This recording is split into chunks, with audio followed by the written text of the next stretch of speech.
So there were a lot of questions about finding the right adult provider. And I think that's something that we worry about as in pediatric settings, as well as families worry about that a lot. And one of the things that came up is kind of really thinking more about that medical home and how to make that happen. How do you decide who is going to be the best person to play that role? And I know that may be sometimes individual for the patient, but you guys had success with that? I usually, like the people who get referred to me, your name kind of gets out there as somebody that somebody saw or somebody heard about you, you know.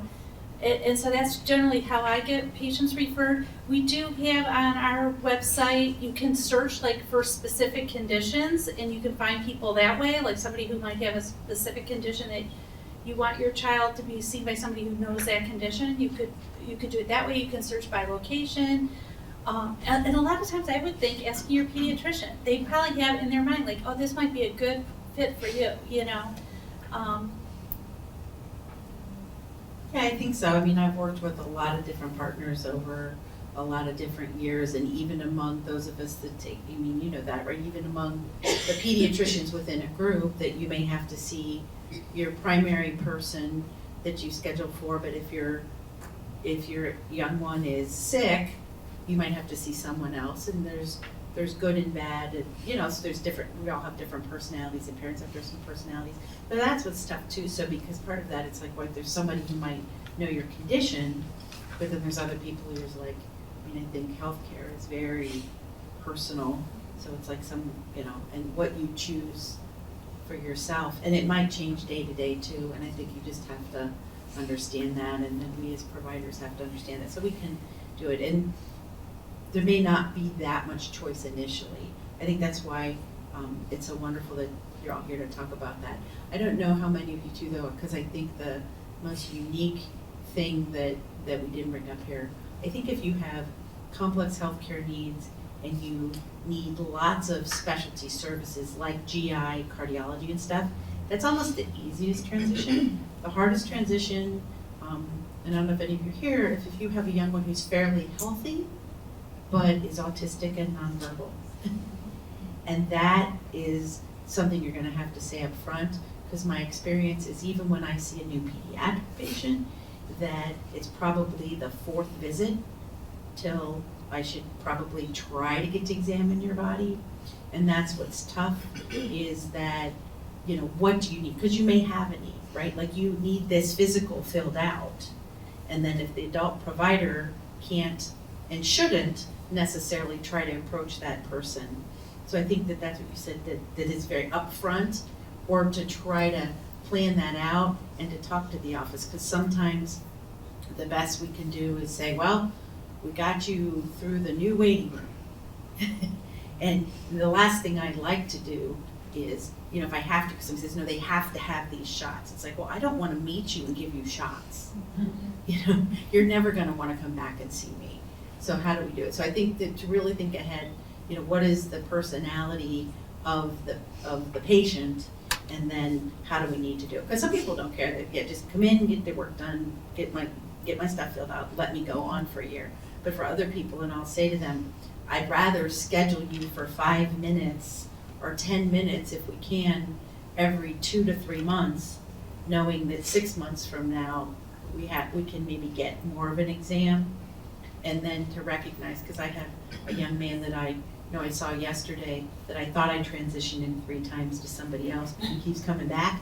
And mom's like, well, he won't let the other doctor examine him. Well, of course not. I've known him for 18 years.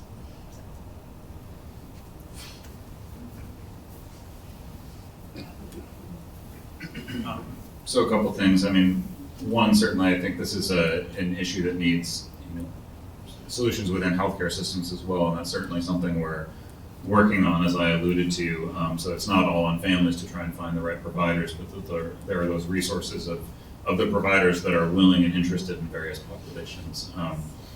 And I think, you know, one of a colleague who does this work in another area, you know, always talks about that, you know, I mean, internal medicine providers and family med providers are very used to taking care of medically complex patients and patients who may not be able to speak to them at times.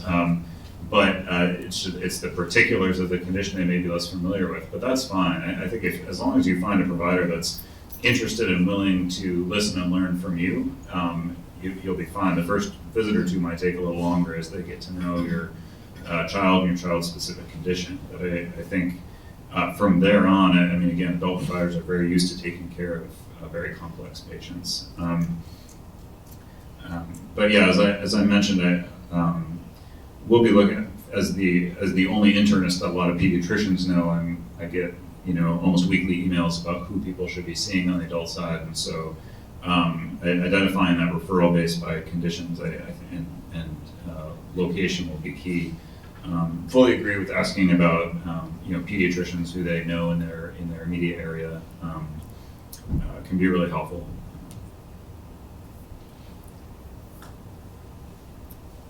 I get all my referrals from Facebook. Not my Facebook, I don't do it. It's the moms, right? Yeah, so it's kind of funny. I find out after they're there for a while which one of the moms told them to come. That's how it happens for us. And the palliative care docs at Children's. So it's not any more organized than that right now. I think that's one concern that we hear sometimes, is that when we do find somebody that truly has the ability and passion to take care of our complex kids, that our desire is to just send them all, and that may not be in the best interest of the new provider, right? We don't want to totally overwhelm their practice. But I think it's important for us to create connections and find ways for the pediatric world to help make those connections happen.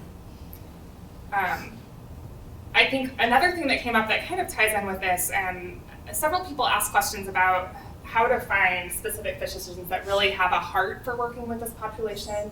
And someone asked specifically, why is there not a similar section to women's health or senior citizens health for individuals who are intellectually disabled? And I thought that was a very interesting question. I think that there are a lot of pocket areas that do specialize that to some extent, but it's not the same as having a whole separate division that is really focused on individuals with cognitive disability. Another question that came up is there a list or registry available of specialists or providers that treat different conditions in the adult world?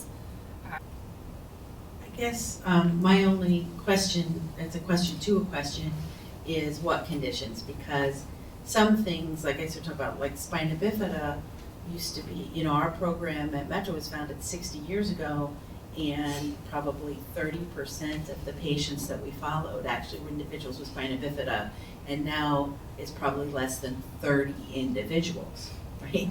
So because those things have decreased, so we see a lot more. So it is hard to see. So some of those things you could ask those questions, but the other, so I don't know if it's disease specific, but as those of you that are family or internal medicine trained say, you take care of a lot of conditions. For instance, as a pediatrician, most children who have high blood pressure, it's because they have a heart condition or they have a kidney condition.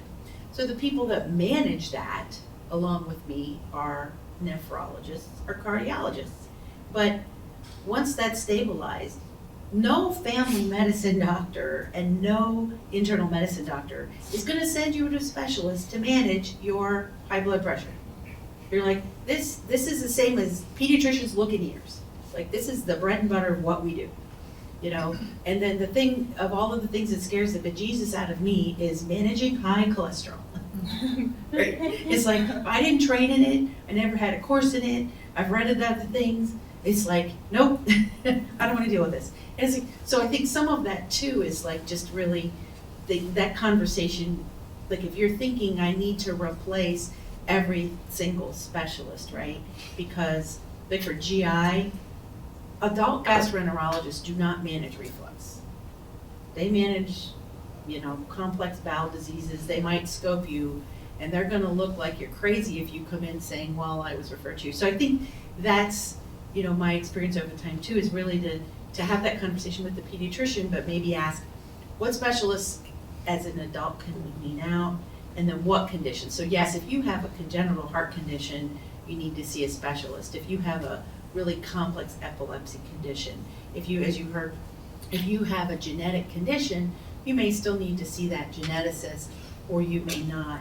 So it's just like, which of those, of the problem list or the condition list, whatever you want to call it, what of those can now be going there? And it's exact opposite for orthopedics, because I take care of a lot of children with cerebral palsy. So there are pediatric specialists that take care of children with cerebral palsy, and they do all of the different things that you need. So there's some spine specialists, but they'll take care of your hip and your knees.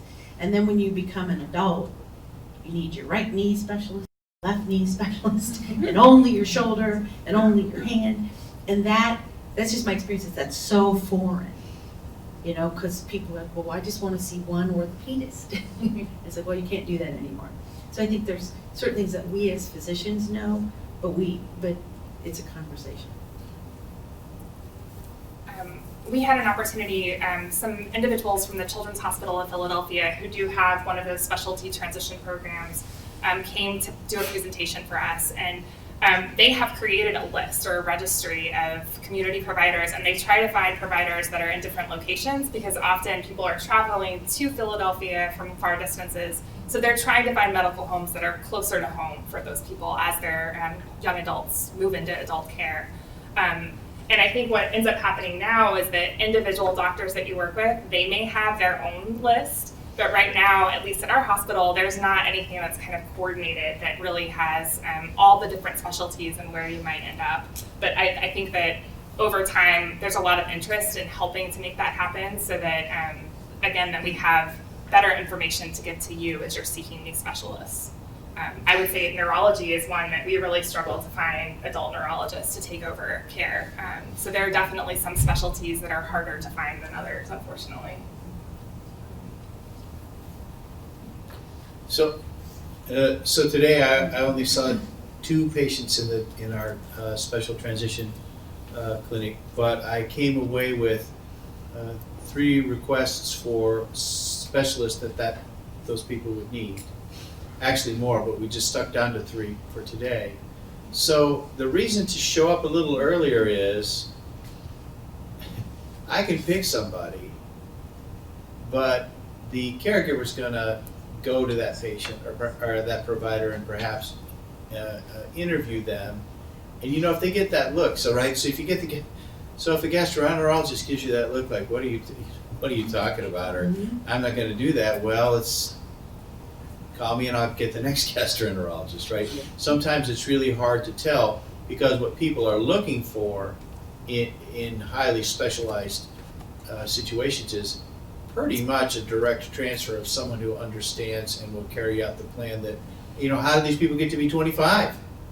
You had to be 25 because that plan worked, right? That's how they got there. So if the receiving gastroenterologist, the receiving neurologist, the receiving pulmonologist is gonna start to make changes based on their paradigm, that's trouble. So I think the earlier you come, we try to find the right person, but frankly, you're gonna interview them and you're gonna know. And I'm sorry that that's a difficult process. So until we find a winner, you know, when a mom comes back and say, that guy's great or that woman's great, now we have a beeline there.